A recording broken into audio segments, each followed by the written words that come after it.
were a bit raunchy and raucous. We kept you on a really short leash. Nice to be on someone's leash sometimes. I was gonna say, with that hair, you better play an instrument. It is so rock and roll. I love it. I think she's a they. That didn't come out right. Can you do this for, a donut? People would do anything for a t-shirt. That's like genius. Welcome to the Rainbow Remix Summer Pride. Up first in the mix is DJ Jami Smith. I love the concept of what you're doing. I think it's awesome. Thank you. Yeah. Jami was just telling me how when you sign up, you get a weekly newsletter that comes out on Thursdays or whatever, and they're delving into a little bit of the history in rock and roll with different artists and everything, but through a queer lens. Mm-hmm. It's kind of different than the standard cis white male, Right. music journalist that writes. So this is a great way to learn a little bit.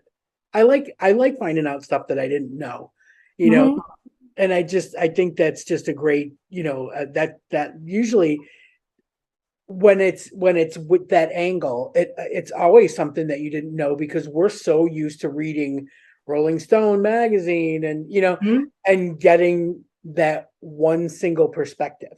Mm-hmm. So this is fantastic. Yeah, and nothing but love to Rolling Stone or Right. all of those magazines. But as I was saying, like it's really often, like, I think I was telling Denise that, like, rock history is in fact queer history, right? It's like very rich in queer history, and some of the first people who sort of quote unquote invented, and I get in a lot of trouble to kind of get into debates about who invented rock and roll, but some of the inventors of rock and roll were queer and black, like black, Little queer. Richard. I mean, look at Little Richard, right?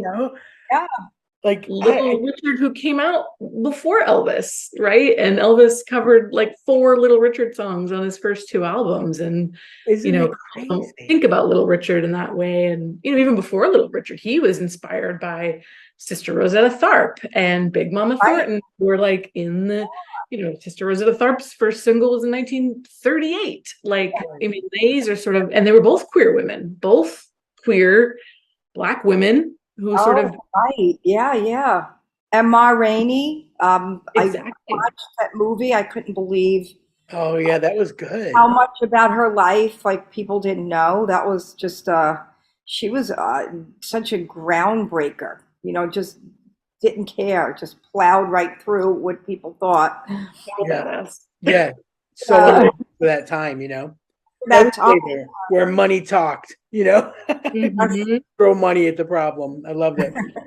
We're thinking about experimenting with making videos on TikTok so that you can talk about at least this history and also play some of the clips from music. The only thing that you miss is sort of like what you're talking about, which is the interactivity of the engagement. People say, this is my song, this is my story.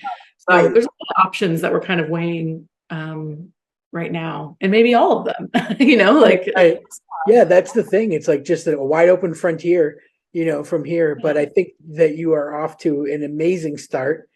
And, I feel like, so people that are watching or listening for this, that want to know how to find you, I'm just letting you know that I found it on Threads, right?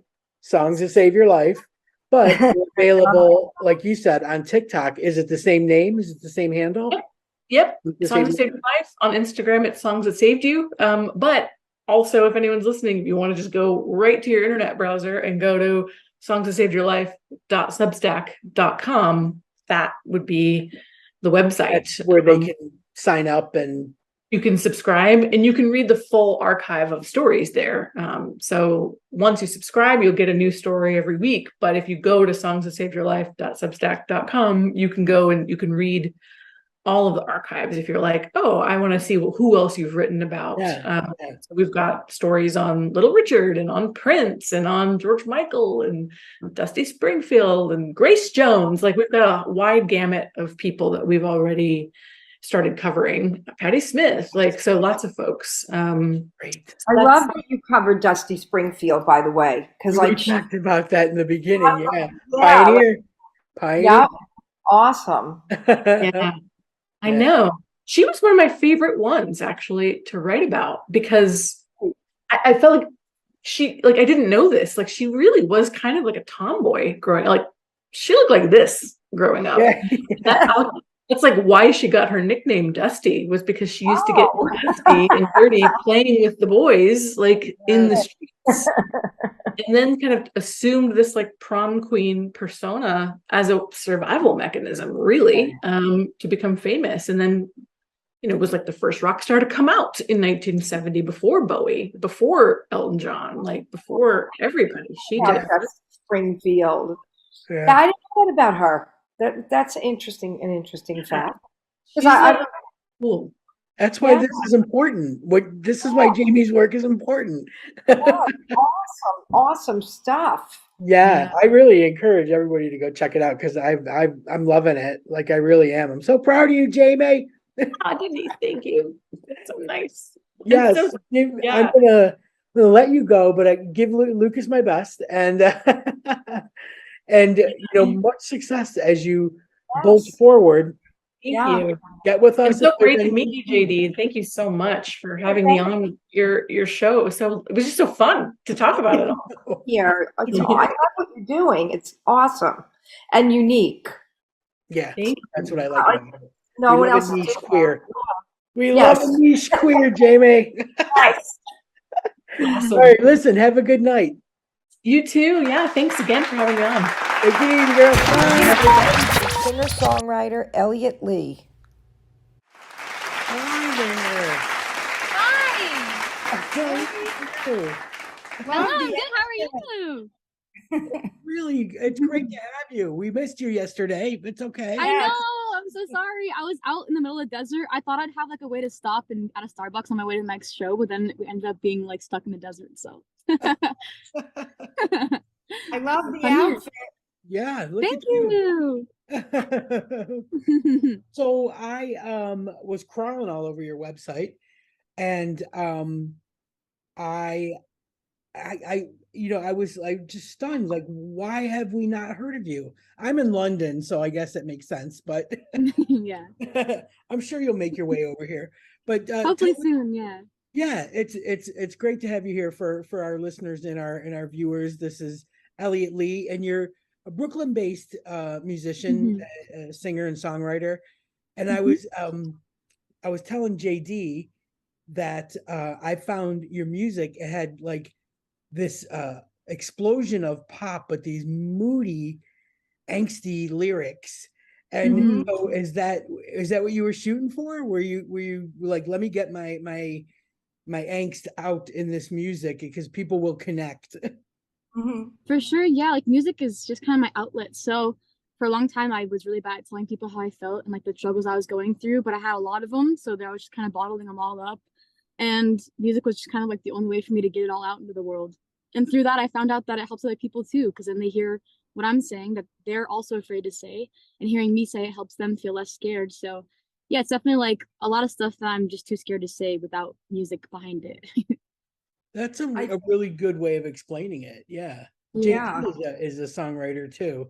Do you find it, Jay? Do you find like you get your things that you wouldn't normally say out unless you go through music? Yeah. It actually is a great way to express your feelings that otherwise are hard to say. And then you do find other people really relate and they'll come up to you and say, that's my story, or that made such a difference to me.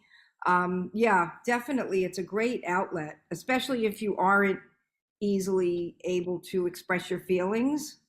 That's definitely a great way to do it if you're a music artist and a songwriter. Absolutely. So how did you discover that you had a talent? Like how did you just sitting in your bedroom with a keyboard or recording stuff, or is that? Yeah, for me, I guess like I've been a singer. Like I love to sing. I was in choir in middle school, so like it was a little passion of mine. But I never could write music. I just was like, I'm not able to do that. I'm not even gonna try. Like in my head, it was not possible. And then yeah, like I guess in college was when I really sat down. I had a ukulele because everyone kind of had them back then, and it was like super easy to learn. Exactly, super easy to learn, simple. So it was like my one little instrument. I was in a college dorm, so I had to be kind of quiet. I couldn't have like a rock guitar. So I would just sit there with my uke and just kind of like sing my feelings. And I started to like, well, I'm kind of good at this, I guess. Like what I made me happy. At least I like to listen to it, which is all that mattered to me back then. Right. So then I just kind of kept doing it, and it just resonated with people, which is really cool. I don't know why, but it did. That's great. And you find that LGBTQ community is warm and embracing? Absolutely. Yeah. I think like 90% of my fans are probably LGBTQ for sure. And what about for you? How do you identify? I identify as non-binary and queer as the umbrella term. I used to like have a lot of specific labels that I was like, maybe I'm this, but then I realized that like queer as an umbrella term for me works really well, because it kind of just like, I'm in this label, I'm somewhere in there, and that's all that really matters. Until like maybe we're dating, then we could get into specifics or whatever, but I'm under the umbrella, Yeah. And how did you feel about like putting out music? That's a pretty niche, group that you're appealing to. Did you, as far as like management goes, do you just go up to them and say, look, I'm a queer artist, I just want to get that out of the way up front, Yeah, I definitely think that like I never really said that up front, but I think it's like once you get to know me, it's a little obvious. And like yeah, I think I never really, I guess, tried to appeal to queer people, quote unquote, but like it's just who I am, and the people who like get me are just like me, so they end up also being queer, and just works out. I think a lot of I mean, obviously not everyone who gets me is queer, but I just think it ends up being in that world of people who understand what it's like to, I guess, like put on a mask and pretend to be someone else because of not being accepted and all that. And that's a lot of the themes of what I deal with, and loneliness too, which I know a lot of queer people feel lonely because that's just like part of being queer, especially like in any state or country where it's not accepted, Yeah, definitely. I remember that we used to get some emails from people back, as early as like 2006, 2007 from these places that, to be honest with you, I never even heard of. Before all this was going on in Ukraine, I didn't really even know about Ukraine, but we got an email from a girl who asked us if we could send her some merchandise from the Lesbian Lounge, because That's awesome. she found the podcast and could only listen to it when she was alone or had her earphones in, and it was like heartbreaking but heartwarming at the same time that Definitely. you're reaching people for the right reasons, but it's sad that this is like that was like she said, this is my own. On Wednesdays is the only time I feel myself, because I'm listening to you guys and I can relate, and it was just like, geez, yeah, it's really, I mean, it's awful, but it's also very sweet that she even was able to find you. Yeah, I know it always that kind of stuff always blows my mind. Like someone's out there looking, and that's really why we do what we do, because sometimes I think people do have a hard time and they don't have immediately know what resources are out there for them, or what's out there for them to connect to. So we like to spotlight people, especially right now. It's Pride Month, maybe, Yes, it is. To kind of share our finds with people, and hopefully, they'll connect, or they'll reach out, or they'll, whether it's to us or directly, to you. So we should say your website is elliottlee.com, right? And Yes, it's one and I'm also on all social media platforms. I'm on YouTube, Spotify, everywhere. Basically, if you Google Elliot Lee, I think like a list of like social medias come up. Anyone you use, I'm on it. So that's great. And I always like tell it's one T. Yes, Elliot, one T. One T.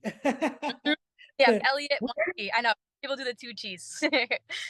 How do you get your music out? How is your main way of performing and sharing your music with the world? So at first I was going through like SoundCloud and stuff because I didn't have like a distributor or anything like that, and I was just like, well, I just want to put it out in the world, like YouTube and all that. Now I go through an independent label called Photo Finish, and they help me put it out, which is really nice. I don't have to worry about all that stuff. And then I perform all the time. Right now I'm on tour actually with Hobo Johnson, kind of going through. I was in Arizona, now I'm in Texas, and I have a couple more shows until I'm back home in New York City. So That's I've been touring a lot. So are you originally from New York City? I've lived here for like 6 years now, but I was not born here now.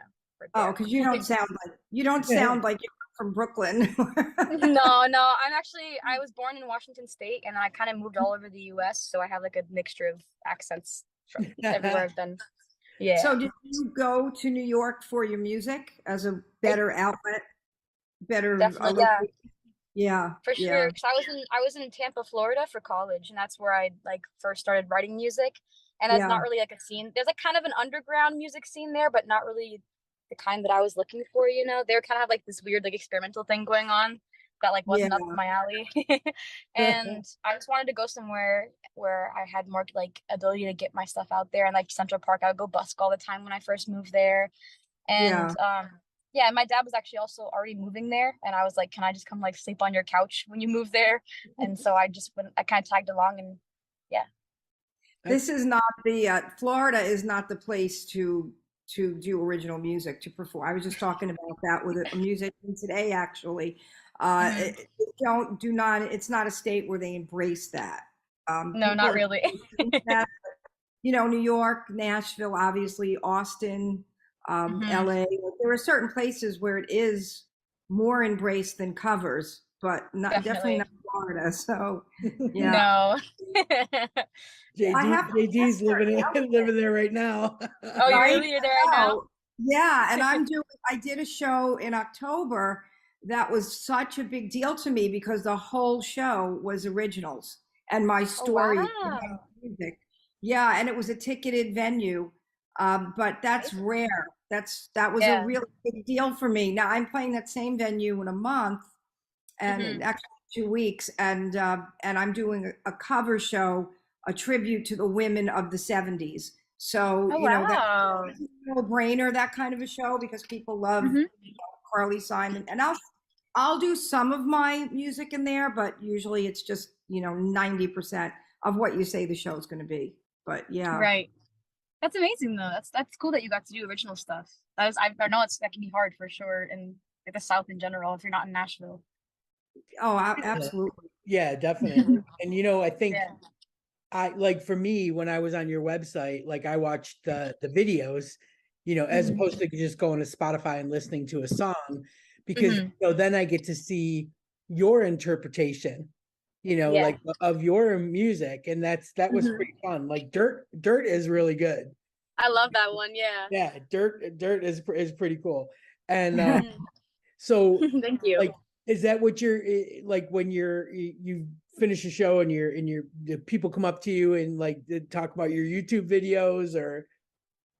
Yeah, people, I mean, actually, so I'm on my third tour ever, which I've done. This is my third now in the last 3 months. I've just been kind of on tour, opening for people. So far since I've been an opener, no one's like really heard of me before the shows. So they come up to me and they're like, all they've heard is just my performance opening, which is actually pretty cool for me, because then I love performing. It's kind of like where I feel the most comfortable and where I feel like I can really get myself out there. So it's cool to be like showing these people who I am for the first time in like my favorite form, which is on stage.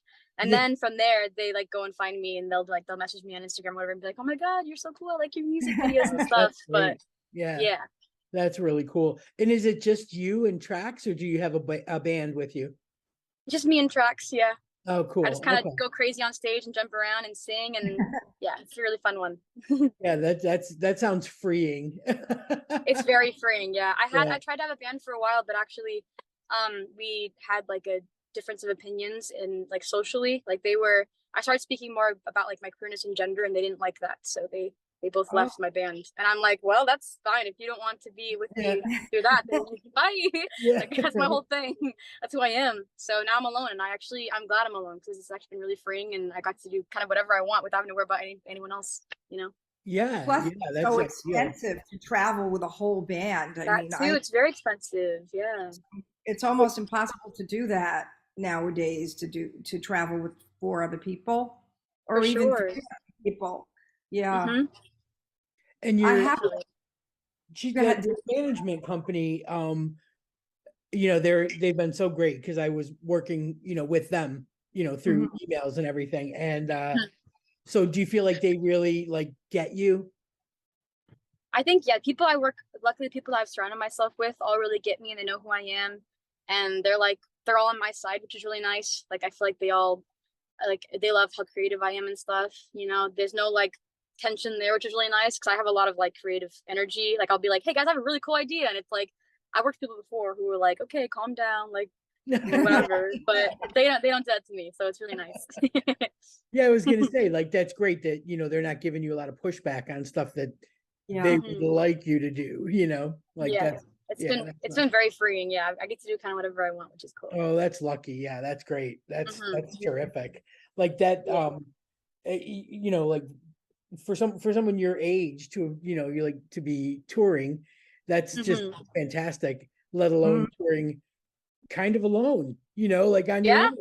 own, Just me and my best friend, who is like my tour manager basically, but I've known him since I was high school. So it's just me and him. He's been driving me around and he's been helping me get my Great. money at the end of the day, and that's it, just us. Oh, wow, that's great. Do you Yeah, get it's been nervous awesome. going into like we were talking about how, in a lot of other shows that, it comes up about how different every state is, whether it's a blue state, a red state, Right. whether it's a hate state, So do you get like, you're going to Texas, which is just as, big Yep. big time red state. Like, do you have any nerves about that, or it's just no because the people that are coming know what they're going to get? I think I was definitely nervous before. So I just finished Arizona, which was really nice and welcoming. The people there were at least at the show. And now I'm in Dallas today, and tomorrow's my Dallas show, my first Texas show. I guess technically 2 days ago was my first Texas show, but it was El Paso, which I guess they don't really consider themselves Texas, they told me. They consider themselves Mexico. Yeah. So like it was like now. it was very blue, and they were very like welcoming. Now I'm in Dallas, which I guess I looked up as a blue city technically, but it's like so big that anyone can live here, Yeah. So we'll see. Hopefully it's also welcoming. I think luckily the person I'm touring with, that I'm opening for, he has culminated like a pretty like, accepting Diverse- fan base. So anyone who's going to be yeah. there is going to be accepting and cool. But I definitely I still get nervous. Like my tour manager has a hat that says like protect trans kids. And I'm like, maybe don't wear that while we're out in Dallas, just to be safe. Like I don't want to like get hurt. That's so brave. Yeah. Yeah. It's just kind of weird. Like you said, you kind of look up beforehand to get a feel for what to expect, in each place For you're going. sure. Yeah. Yeah, I've been Googling like trans laws in each city just to make sure I'm not like breaking any. I don't know, like, because some of them have like crazy loosely written laws, where it's like, well, if you're like kind of breaking the gender wall on stage, it's technically illegal. And I'm like, well, like I'm kind of doing that. So like, but these ones I'm in so far have been very welcoming and cool. So that's good. Yeah, I know. I was reading something a couple of days ago, about Harry Styles, over here, and I was surprised because he seems like so beloved everywhere else, and yet here, technically at home for him, he gets a lot of hate. Really? Oh yeah, he gets a lot of hate. I mean, wow. I would say, not 50-50, but definitely 70-30. Wow. So, yeah. It's just surprising. Wherever you go, there's going to be challenges, but I think the lesson that we're all kind of coming away with is, we get that the hate is really, really loud, but we're going to keep on keeping on and doing what we do, and just and put it out there. It's not going to stop us, like it's one thing to give you pause, and make you have to think about things that you normally wouldn't have to. But that's just what we do. We do what we have to do to feel safe, Absolutely. and that's it. And I bet for the most part, like you're probably not, I think you're probably meeting more love than hate, I'm thinking, because like when Denise was down here and we were going to the Pride Fest, I was playing it and Denise was visiting, and we were there as the Rainbow Remix. They had things, the paper, like, or whatever, the paper, listen to me. Things in the media saying that we were, they were expecting protesters, especially because what was going on here in Florida politically. But we didn't. It was a great time. Like, you don't really meet. I think like the hate isn't as loud as everybody. Like if you listen to the good stuff, there's good stuff. But the hate, I definitely found that I think the hate is louder online when people can be behind a screen and not be in real life. And there's like a couple awful people in real life, but in general, people tend to be a lot more accepting than than maybe you realize. And Yeah. for sure. And I also think, like, for me personally, thinking about being on tour, like, I've always kind of thought of myself as a voice for the voiceless in the way that I speak about things that people maybe don't feel like they can vocalize on their own. And that also extends to queer people, obviously. And I think it's important for me to perform in places where maybe they don't feel like they have a voice, because then they can see me being on stage in these places where, like, they feel like they are hated and shouldn't be there. And then they see me being me and maybe being like them, and that helps them maybe accept themselves a little better. So I know as like a kid living in Texas for a while, I felt like I couldn't be me because I was queer, but no one could know, because if they found out, it'd be like the end. Yeah. And so, like, if I had someone like me, like if I'd gone to a show where someone like me was on stage talking about being queer, I'd be like, it's okay to be me. So that's why I think it's really important for me to be open about it, you know? Yeah. The representation it's out there, you know, and we got to keep it out. You got to have drag queens reading story times, you know. Absolutely. Got to have trans kids getting the healthcare that they need, you know, that kind of thing. And yeah, I do think that you're right about the media being the way it is. It's just, it spotlights and it gives people a platform to think that they're being so loud, you know, because you know, that was my point. Yeah, I think by putting that word out, they were trying to keep people away. You know, control the haters as the numbers, and people I think are braver behind the keyboard than they are when they go out. Yeah, I mean, you have to be careful because you do get the people who are so extreme. You never really know, but I think on the whole, you know, the media does it, like Denise said, like they will embellish that so much to. Yeah, the media does it, and then hate follows hate, you know, and they think that they've got, like, you know, some steam, and you know, they don't get that, you know, we're still gonna do what we're gonna do. And you know, and the thing of it is like, it doesn't faze me if someone's like, you know, not a hater, but they don't really give a shit. You know, like I would rather them be like that. Like, just do you, you know, you do you, I'll do me. You're not bothering me. Like, who you sleep with doesn't affect my day-to-day life, you know, that kind of thing. Like, I'm totally good with that. It's the extremists that really ruin everything, you know, like absolutely, always, of course. Yeah, and you know, it because everything is so polarized now, like the division is just so deep that to me it's like actually, I used to say it's so political, everything's so political. To me now it's beyond that, you know. It's beyond that, and then that's what's sad, because it's just, you know, it forces us to live with our deepest fears, you know, and push through them on a regular basis, whereas they may have been in the back of our minds, you know, back in, like, you know, 2012, 2013, you know, and you know, when gay marriage passed, it gave everybody a lot of hope, you know. And then just like 3 years later, we get this dumbass, you know, in office that ruins everything. But I mean, you know, the thing is that we got a little complacent, and now we're just back at having to be situationally aware. But you know, we just have to push through it and do the things that we would normally do and keep our lives as normal as possible. And it's you know, it's tricky to navigate, but I commend, you know, people, you know, people that like you and Jay, you know, for going out there and being on stage in front of people and being your authentic selves, you know, and just doing what you love. Like, you're not going to let them stop you from doing what you love, you know, and being who you are. And that's, you know, like, that's just like Brave comes to mind, but you know, I think it's inspiring and you know, in all sorts of ways, especially your generation, Elliot, because you know, like, you're carrying the torch for us old timers. You know what I mean? And I got you. Yeah, it's like, we need to know that. We need to know that.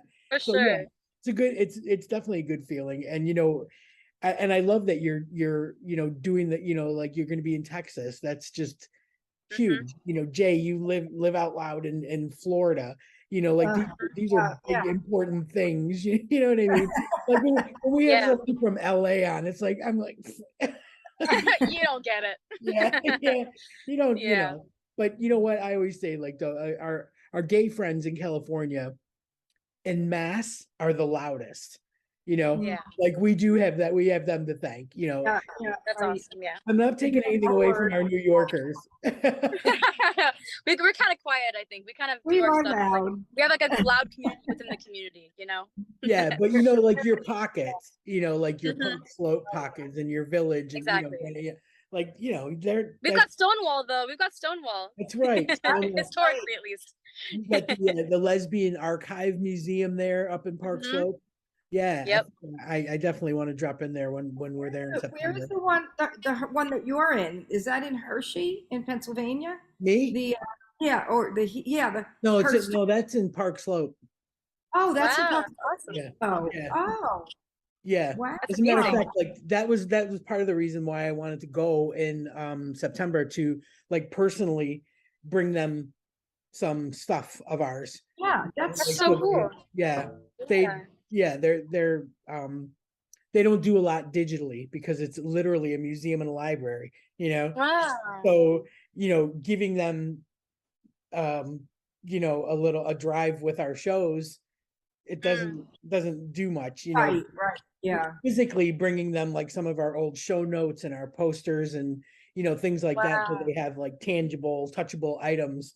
So Yeah. definitely a stop in September, and I'm looking forward to it. But So cool. it's just a little stop. Like other than that, I'm just going to be looking for pizza and bagels the whole time. Oh yeah. For Oh, sure. and Chinese food. Yeah, Yes. yeah. So yeah, it'll be fun, and Mhm. looking forward to it. But if you're there in September, we'll have to Absolutely. make you show us around. For sure. Yeah, I that'd be have fun. to ask about your attire. Do you make Yeah. that, and what do you call that look? Because I see chains, but I see like ears and lace. Are there bunny ears? Are those bunny ears? Yeah. Floppy Yeah. bunny. Bunny ears. Yeah. Awesome. Puppy ears. Yeah. Everyone- Yeah. I kind of just bring together stuff from everywhere I go, and it looks cool.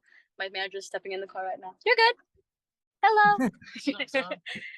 Yeah, I just this hat my friend made for me for touring. So I just wanted a bunny hat really bad, and they were like, "I got you. These are actually my prescription. They're my prescription glasses." So Oh, wow. Awesome. I need him to see. And the shirt, I think I just found it at a random Hot Topic on the way. I just kind of bring together stuff from everywhere I go, and I kind of like mixing the like soft, like kind of pinks and Right, yeah. blues with like That's- some chains and like kind of a little bit grunge too. It literally Yeah. represents your music. It like For sure. right, a little soft, a little edgy, a little poppy, a little moody. I love Yeah. it. It's like it It's- all. Yeah, I love kind of representing who I am on what I'm wearing, because then it kind of like shows off who I am. Like first impression is like, that's me. You get it, like looking at me, Yeah. It's kind of like stuffed animal bunny grunge. Like I love that. That's the best description I've ever heard in my life. I'm gonna use Bunny that from now grunge. on. bunny Stuffed grunge. animal bunny grunge. Bunny grunge. That's it. You've named it. I love that. There it is. That's That's great. it. Have it. Oh, it's fantastic. Well, listen, we're gonna let you carry on now. You got your manager there. Fill her in. Tell her how wonderful we were. Hi, we were great. Yeah, they were great. Good. I was just in there buying comic books, so y'all do what you need We've been going to comic book stores on our day off, so. That's the kind of chill representation everybody needs, Yes. That's great. Well, listen, kick some ass in Texas. Heck And yeah. we're gonna let everybody know. Elliot with 1T Lee.com. Go check out the YouTube stuff. Dirt's my favorite. And keep in touch, and we hope everything goes great. Absolutely. Thank you both so much for chatting. I really appreciate it. Thank you. Happy Pride. Up next in the mix is Michelle Clunie from Showtime's Queer as Folk. Ah, there she is. I made it. We were just talking about what a super mom you are, because we were saying we follow your. It's so hard. Let me tell you, it's first of all, I got to take my jacket off. I was going to wear this nice little jacket, but I think I'm having a hot flash. So No worries. that's not going to work. There we go. Woo. I'm a mom to an 8-year-old boy. He's so cute. He's so sweet. I got so lucky. I don't know. I did something right in my life because me this angel. Like the other day I was crying because it's just, I'm still homeschooling. It's been 3 years. Oh my God. Wow. Ashley and I are both like, done. We are done. We'll never homeschool again. We are like, that's it. And I just started crying. I was like, I'm so sorry, sweetie. We're going to get you in school next year. And he's like, Mom, don't look at everything you've done wrong. Look at everything you've done right. Oh my Wow. God. He's 8. He's so mature. Oh my God. The wisdom. Oh, and he said that to me, and immediately it stopped me cold, because it was so true, first of all. And then I realized too, that's how I speak to him. Yeah. And so it comes, kids, others, and they speak to themselves the way you speak to them. Yeah, that's he's true. So like well-rounded, like it seems like he travels so good and he does karate and he's got the great line, these great observations. Zingers. I'm talking like one time he walked through the living room too, and he has this like, I don't know if it's like an inner Betty Davis or but he walked through the living room. He goes, lies, all lies. And I was like, it must just be like in the DNA to be dramatic, that kind of like the love of drama. I remember when he was I think he was 2.5. He was just starting preschool and he was in the den and he was looking for the remote control and he was running around. He goes, where's the Margaret Cho? Where's the Margaret Cho? And I thought he was saying Margaret Cho. And I thought, and I thought, God, my son wants to know where Margaret Cho is. I said, it just must be natural, that he's born into, this like knowingness of Margaret Cho. And I figured it out. I know it sounds silly, but I figured it out. He was saying remote control, but oh man, that's funny. Like, was being a mom something that was always in the cards? Always. Oh, I had a plan. Oh no, I wanted to have kids by the time I was 30. You know how you're a teenager, you're like, oh, I'm going to have an Oscar by the time I'm 30, and then I'm going to have a kid to get married, then I'm blah, blah, blah, blah, blah, blah. Right. Then life happens and some things turn out better than expected. And something, and I always wanted to have a child. And I just, I think my last real chance in like a more like, whatever you want to call it, getting married and having a child situation was with this guy I was living with for 5 years, and I couldn't do it. We were set to get married. I pulled the plug. I got cold feet, and I realized that I would be miserable. He just really got on me for like everything I did. Meanwhile, I was paying for everything, and I thought to myself, you know what? I'm going to die in this. I'm going to die in this relationship, and so. After 5 years, I just said, I can't marry you. I'm sorry. And I hope he doesn't listen to this. But I was dying. And I think that it's okay to do that. It's okay. I always tell whoever comes to me, my nieces, younger women, I'm like, look, if it's okay if you're going forward and you just take a left. It's okay. You got to go with your gut. You got to go. I woke up one morning and I had an elephant on my chest and I felt like I was having a panic attack and I said, you got to go.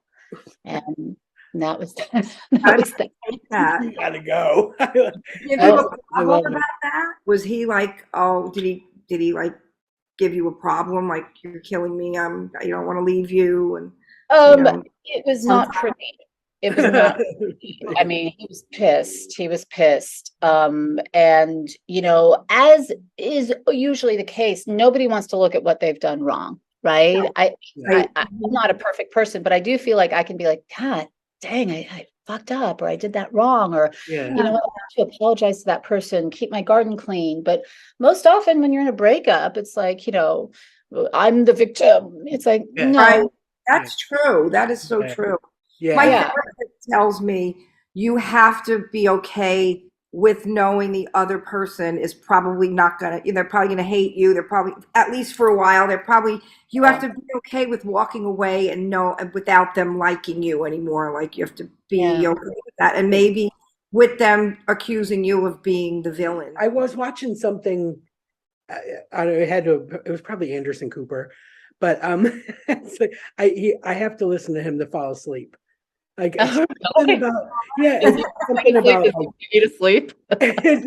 his voice is just very soothing and muffled, and I can barely understand what's happening, and I just end up falling asleep.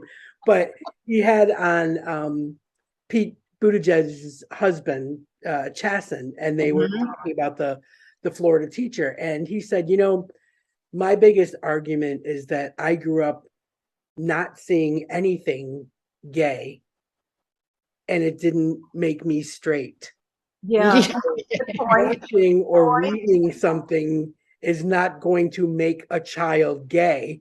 Because if it worked that way, I would be a straight man. That's all I saw. And I was like, what a simple. Well, I say to some people, it's like, I simulated lesbian sex for 5 years on TV and I'm still straight. You can't well, that's actually, I have had one relationship with a woman. So there it is. It was research.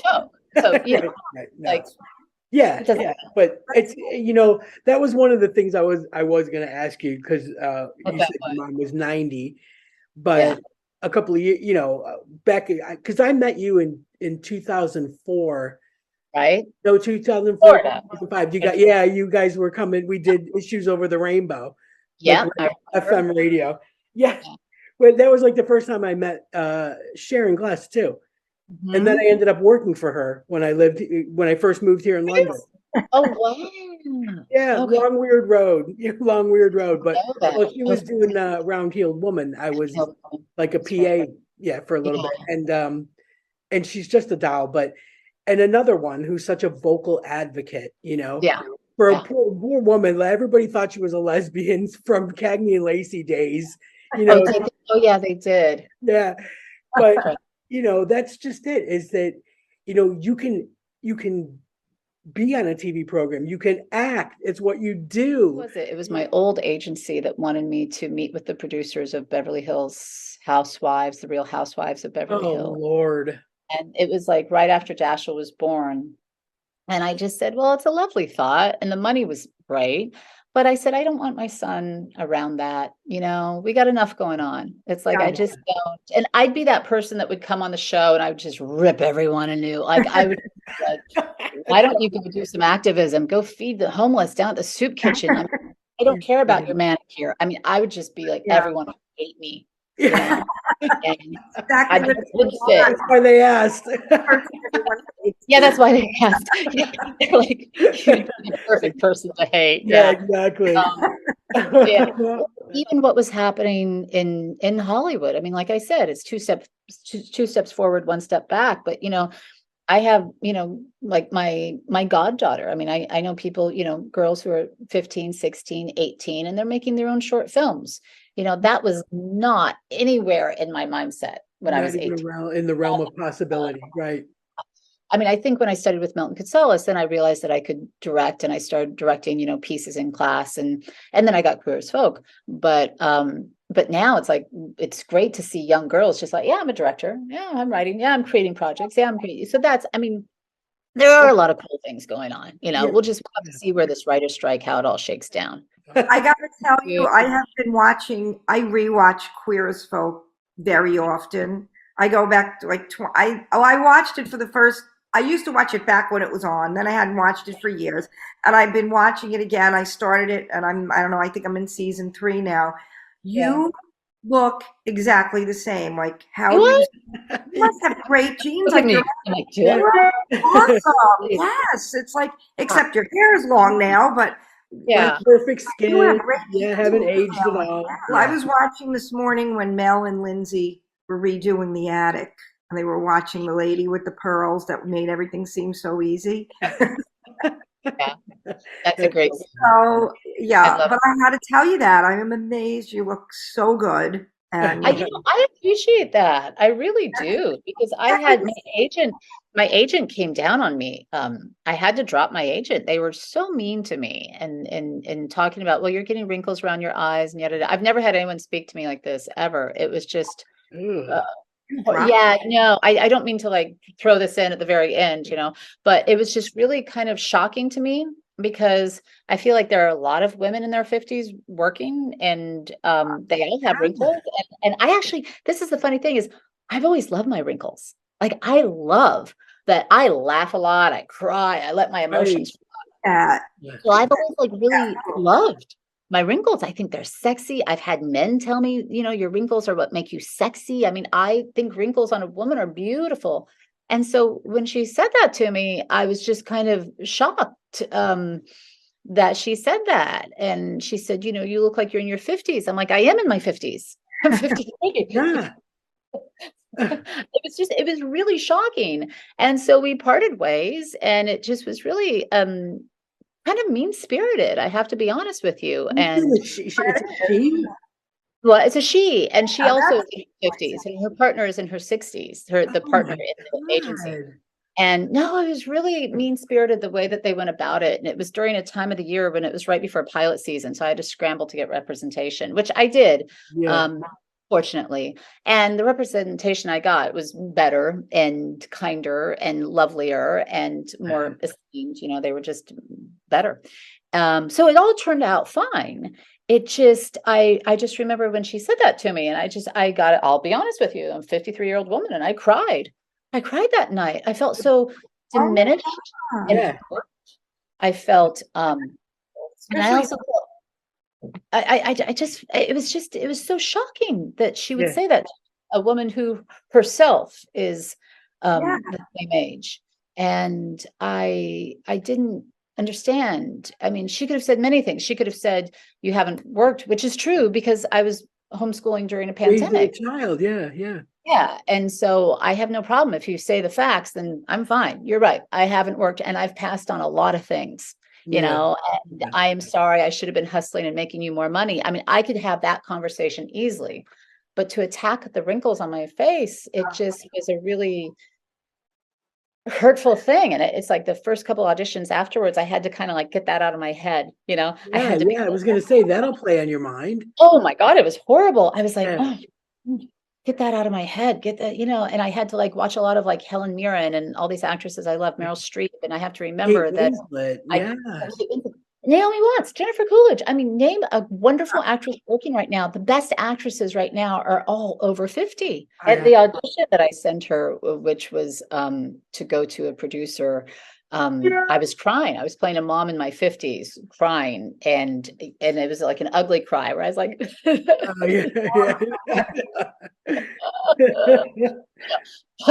but that's the role. That's the job, and I've never been an actress that was about my vanity. I find it so uninteresting.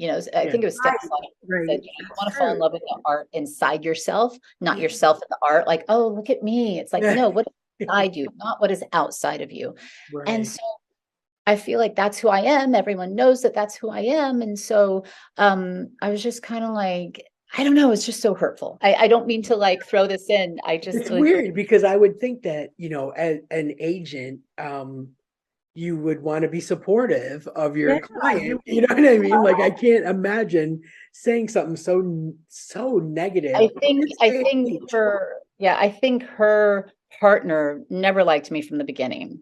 And I could never figure out why. And I probably should never have signed with them. I just knew that my main agent there really liked me for many years. And we had to run. And so I think just her partner never liked me. I never liked her, to be honest with her. She did things I just felt weren't cool. But so it was just, anyway, it's an example of how women can be diminished, sometimes by other women, Sadly, by other women. Exactly. And it's not always a man. Oftentimes it is, but also we have to write our stories for each other and make sure that we don't diminish each other. Right. So sometimes when it's friendly fire and it's from another woman, it just fucking hurts. Yeah, that would stick. That would sting. Yeah. But I'm glad you got somebody else though. And they're amazing. They're amazing and really doing some good work. The writer's strike happened, so things are like simmering right now, but really wonderful. I landed in a good place. So sometimes, as we say, in the rejection lies the protection. Oh, I like that. That's good. Robert Gant gave me that one. He's a Who did? wise man. Oh, Bobby Gant. Yeah. Bobby Gant. So wise. Oh, he's lovely. He's we had Scott. We had Scott on the show when Adoptables came out. Yeah. We surprised him by having Sharon, come in towards the end. It was really cute. Yeah, it was nice. It was so good. I love them. Love them all. Yeah, I mean, you guys are so tight knit. He had nothing but good stuff to say about everybody and how close everybody still is. Oh yeah, feels like brothers and sisters. Station 19 with Peter Page is directing, producing all that. So it's just like, oh my God, look how it all just. Peter directed me in a movie, Leaving Barstow. That was fun to do something else with him. Yeah. I did a cartoon with Taya. We did voiceovers. Oh, nice. Yeah. Never really got to we didn't we weren't in the same room ever. Everything was all done, online and over Zoom and all that kind of stuff. But it was cute. Her cartoon character was as gorgeous as her. It was funny. Yeah, I played a fat Middle Eastern manager. It's and she's like a young Enough. She's gorgeous. Okay. Yeah. She is, but I'm like, oh my God, the cartoon character is even gorgeous. But yeah, it was fun. It was a fun little project. But hey, I do have to go. I've got to run an errand before we go to Taekwondo. Oh, go. Okay. Thank you so much for the episode. It was so much fun. Yeah, we'll do it again sometime. Oh, I can't wait. It's nice to meet you too. And if I come to London, let's meet up. Definitely. Keep me posted. Theater. Okay. Okay. Take care.